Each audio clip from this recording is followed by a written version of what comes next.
Yeah, when I was first learning, I noticed this right away, and basically had to pretend I was scared in scenarios where all I wanted to do was go fly in conditions that were way over my head.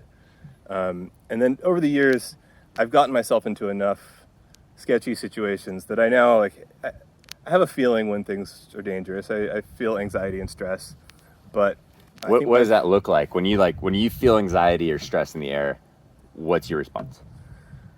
I think I feel it mostly in my body, but I would say it doesn't really tend to interfere with my decision making too much. I don't panic. I don't sort of make stupid or rash decisions because I'm scared. But like I say, I think I've had enough sketchy experiences now where I can feel those feelings, but I think it's way less powerful or potent than what most people experience as fear. Okay. So you had a flight that you think was maybe one of those situations that was fear-inducing, and most people would probably be like scared shitless of this flight, right? You were in Nevada at the base of the Toyabe Range at a site that we called Kim's Canyon. And this was your second time there? Second time going there. What were the conditions like? On launch, what did you see? Strong cycles. What's that mean? Probably 0 to 15 plus with pretty sharp edges. And there's a very low sight. So like freight trains coming through. Yeah. And the relative kind of, you're more or less, what, 500 feet? You've got to get something? Probably something like that, Yeah. And and from being there before, we didn't know if it was just going to turn on to the point where it would be too windy or unlaunchable. It seemed like it's a spot that's prone to valley wind. You might have a really short window to get off and established. And who were you with? Who were you there with? Well, let's see, who was there? We had Arash, we had Gavin McClurg, we had Kiwi, Cedar, maybe? Okay. I think that's who it was. And who decided to fly? Everybody flew. Everybody flew. Yeah. Yeah. Everybody's like, all right, we got this. Like, this is going to be a gnarly day, but we showed up. We're here in Nevada. This is what we're here to do. And we were prepared to do laps. If you sank out and landed at the base of the 500 feet, then the truck would come down and get you. You wouldn't even need to pack your gear. Just go back up and try again. Cool. So who launched first? I think Gavin launched first. Okay. And for some reason did not follow the land at the base of the hill plan and landed way down in a canyon towards the main valley. Okay. Looking for more. So he gave up his easy relaunch. Okay. All right. Did the truck go get him? It tried. But then Kiwi bombed out in the right spot, and we were driving his truck that day, and he got the driver to come get him first. So he went back up and relaunched and actually got established on a second flight. So Kiwi got established. You took off. Arash and I both took off sort of, I think we both launched before Kiwi, got established, got in a pretty good climb right from the start, and went XC. Okay. Pretty good climb being, I bet we gained 3,000 or 4,000 feet right off of launch. Okay. Basically. That's really good for that site. And then the prevailing winds were kind of southwesterly, and we were launching on the south tip of the Toyabes. So basically we were flying the lee side of the mountain range because it was early in the day, so the east faces were working. And if you were up high enough, there were strong, well-organized climbs, and if you got down near the ground, it was extremely turbulent and rowdy, but with a lot of lift. What does extremely turbulent and rowdy feel like in Nevada on a strong day? So this is flying a END two-liner, the UP Meru, and there were times where the glider would suddenly be basically like 45 to 90 degrees off to the side, requiring full extension brake inputs to manage it, maintain pressure. I wasn't taking collapses, but it was a handful. Wow. So at this point, so you got established, you started making XC moves. It's rowdy, like super rowdy. Are you flying alone at this point? Are there other people in the air? So it was just me and Arash. Kiwi got up and got established on a second flight, but then he had an equipment malfunction. He just had adjusted his brake length and brake handle came off, so we went and landed on the rear. Oh shit, okay. Gavin didn't get up for a second flight. I don't know if anybody else was there. Was Cedar landed? I think Cedar landed short, yeah. I'm forgetting details, yeah. But okay. Basically Arash and I were the only two that were established. And it was full on, big cycles, strong climbs. How high were you guys getting? I think like 12 to 14,000 at first, and then big clouds started building over the range. And Ross took a pretty deep line near the clouds. I was pretty concerned about the clouds. Okay. And so I kind of took a more valley line, but that ended up basically putting me in the lee of the range every time I got low. So I think 3 times I got in close to the terrain, dealt with the just insane gnarliness, climbed up, didn't commit to going to the clouds, went on glide. And after about 3 times of this, I was just feeling like it was not very enjoyable. I wouldn't say I was scared. Maybe should have been. Probably should have been. Probably should have been. Most people probably would be.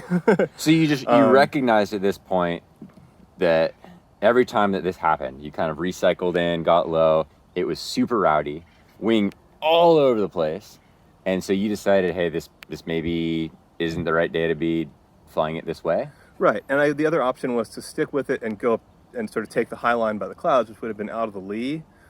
But having flown around the clouds of that type we've been seeing in Nevada, they have their own dangers, so that didn't seem like a great idea either. So what'd you do? So after about 3 of these cycles of getting reestablished in the mountains, I decided to go out and glide across the valley towards some hot springs we knew about, and kind of figured if I got a climb on the way, great. If I sank out over there, not a bad place to end the flight. And just had a horrendous glide. I think I was seeing like -5 meters for most of the valley crossings. So I'm like, well, I'm landing at the hot springs. Oh well, this day had a lot of potential, but Not worth it. Not well. It's just I'm not finding it. And Yeah, it's like Monster Sink. I was kind of hoping I'd find a nice climb halfway out in the valley, and then eventually I'm probably 1,000 AGL near the hot springs. Is it windy at that point? Somewhat. I forget numbers, but maybe like 15 Ks or something. Okay. Like it seemed like it had open distance potential because there was some wind. Yeah. But not insane wind. Okay. And I'm pretty much like starting to set up my approach to land, pick my field and whatnot, and I hit just some very light lift, like meter and a half. I'm like, well, pretty near the ground. I'm in lift. I better turn circles. Because once again, there are a number of dangers out here, and one of the big dangers is dust devils. Right. The air can be really turbulent near the ground if a thermal rips off. So if I'm still 1,000 up and I'm not in that 5 meters down anymore, I think it's the safe choice is to turn circles and try and climb. And eventually the 1.5 turns into 2, and then I think about like 2.5, I look down and right at the hot springs, just dust rips off everywhere and turns this giant swirl almost right below me. Really? I'm like, okay, let's hope this climb accelerates enough that I can get into that before it comes and just smacks me out of the air. And it did. The climb turned into probably like 6 meter for most of it. Pretty smooth? Back to cloud base. It was an amazing climb. Yeah. Beautiful climb. Wow. But after seeing that, I'm like, well, okay, I probably should just do everything I can to stay high now. Yeah. As some of these big clouds to the west and the south start dropping out. I'm like, well, okay, that's dangerous. So you see Virga? Is there rain actually hitting the ground? I don't think I saw any rain hitting the ground at that point, but pretty big Virga. Yeah. And then More dust devils kicking off and such? dust devils everywhere. Everywhere. Clusters of dust devils. Clusters. Okay. And then probably 2 clouds after that nice climb up from the hot springs, I look north and see like a proper dropout in gust front, probably 30 or 40 K to the north. And that's on course line? Well, within 45 degrees of course line. Okay. There was a west component, so it was really heading more northeast. That was almost due north. Okay. So now it's this game of like, what's the safe choice from here? Is it to stay high? Is it to land? I generally have a policy of just don't land between like noon and 3 p.m. in those kind of places. Yeah. But at some point, if it's going to OD everywhere and there are gust fronts you can't avoid, then that becomes the overriding factor. And once again, I'm not feeling scared at this point. I'm just sort of like running through these Right. these strategies and I mean, it started off calculations in my head. Yeah, it started off with your wing dancing all over the place, right? Doing it 3 times in a row where you're like coming in, recycling this kind of a shit air, but it got you to the hot springs where you found a ripping thermal up to cloud base. It's dropping off above you, and so you're like, hey, I'm gonna keep going at this point. Yep. And there's enough horizontal overdevelopment as well that they're kind of shady areas. So I'm hoping, give it 2 or 3 more hours, and the day may actually, mellow out. All I have to do is not hit a dust devil down low and not get caught in a gust front, and I'm good. Damn. And then another gust front, another big drop that happens more ahead of me on course line to the northeast over the Diamond Valley, north of Eureka, and I can see the dust plume off the dry lake bed go up and over the Diamond Range. You see it traveling all the way up over the mountains. Going fast? It didn't look fast from where I was, but I mean, it had to be moving. Yeah. Wow. And the timing just worked out perfectly where that all sort of like reset by the time I got into that area. So it was just this sort of constant analysis of like, what's building, what's dropping out, where is there shade, where is there sun, how can I stay high to keep myself away from the dust devils? And then I think by like 3 or 4 in the afternoon, it was almost just mellow and weak flying over the diamonds. I was flying with one hand, trying to figure out where the Ruby Valley hot springs were. I'm like, well, I didn't land at those hot springs. Maybe I'll try for where are the next other ones? Yeah. And then just didn't really find much after the diamonds. But I think it was a 100-mile flight. 100 miles? Something in that range. Nice. Damn. But the whole day was on the edge. And if I could have gone back and not launched with 2020 hindsight, I think I wouldn't have launched because it was dangerous. There were a lot of factors there that were, unmanageable risk. And so I got lucky. But I think that my atypical fear response can help in scenarios like that because I'm aware of all the dangers. Yeah. But by not panicking or getting too stressed about them, I think that it gives me the ability to analyze the situation logically and make the best decisions I can once I'm committed. So you feel, pretty much everyone that flies paragliders has felt a good amount of fear in their flying. And this is a situation that, to me, if my wings dancing all over the place, and I recognize why that's happening, I'm like, okay, I'm in the lee side of the Toyabis. That's like, this is not necessarily the best place to be. So it's kind of logically taking what's happening and explaining it. And that makes it kind of one of those situations where, okay, I understand why this is happening. I can continue this flight because I understand it. But to me personally, when I run into a situation that I can't explain, that's when I'm like, oh, I need to get out of here. Like, I need to run away for sure.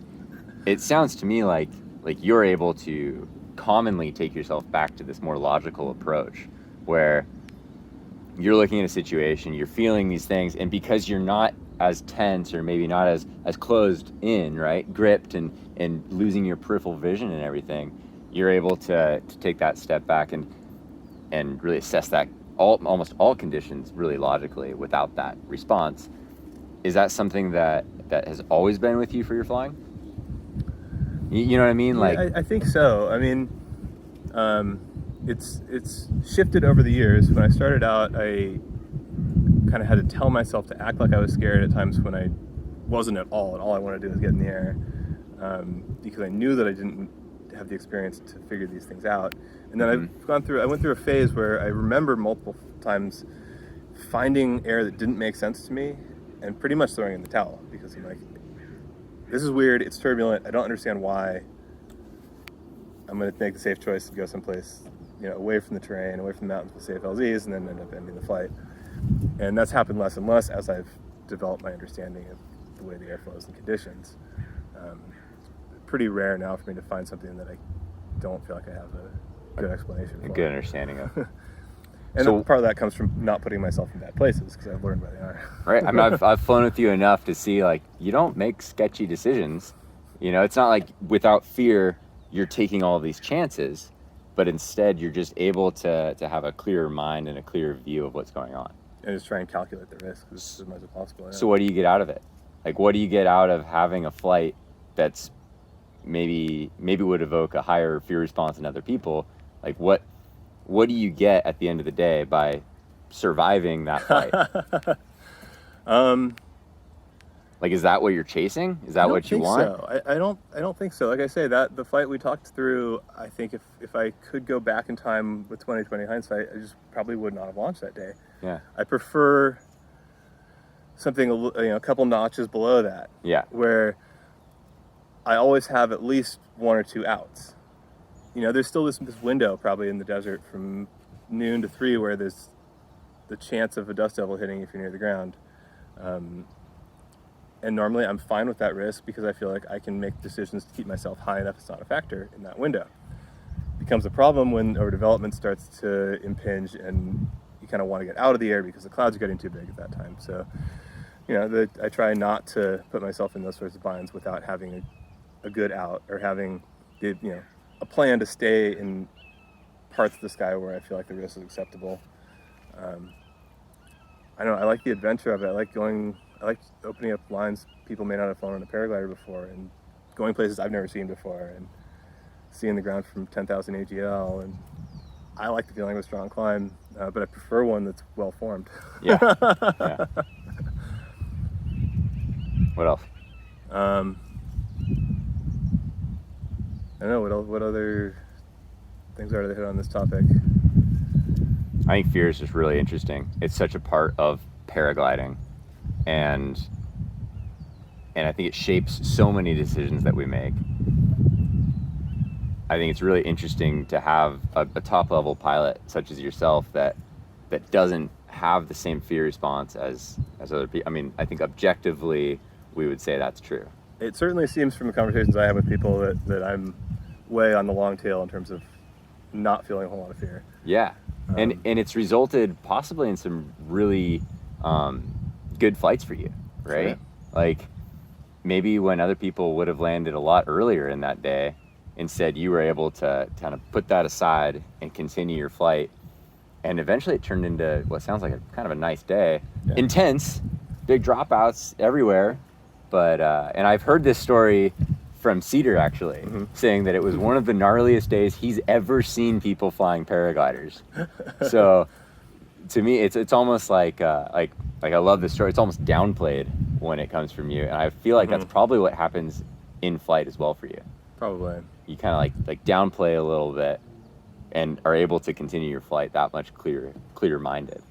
Yeah, and the same sort of things happened here in Santa Barbara Mountains a couple days within the last few weeks. 2 days ago, I don't know how many people were flying, a lot. Yeah. And I think I pretty much maximized the usable day in the Santa Barbara Mountains, and Sundowner maximized the usable day by going to Ojai. Right. And part of that involved kind of like battling through a mid-afternoon or early afternoon part of the day where the marine air moved in, but there was still a lot of heating. It just got very rowdy and the climbs were not well organized. But it didn't bother me, and then that ended up with a really rewarding flight at the end of the day where I landed right next to my truck. And yeah, it's I think the most interesting part to me is that you're able to fly in these conditions that most people find very scary and make very clear decisions, and you've had a really safe track record. Yeah, knock on some wood. Yeah. So far I have, and I hope to keep flying as safely as possible. Yeah, and it sounds like it's a conscious decision for you. For sure. Very conscious, like not going to have this emotional response to this fear, but instead, hey, this is a day that I need to be on my game. Yep. That's cool. Very cool. Sweet.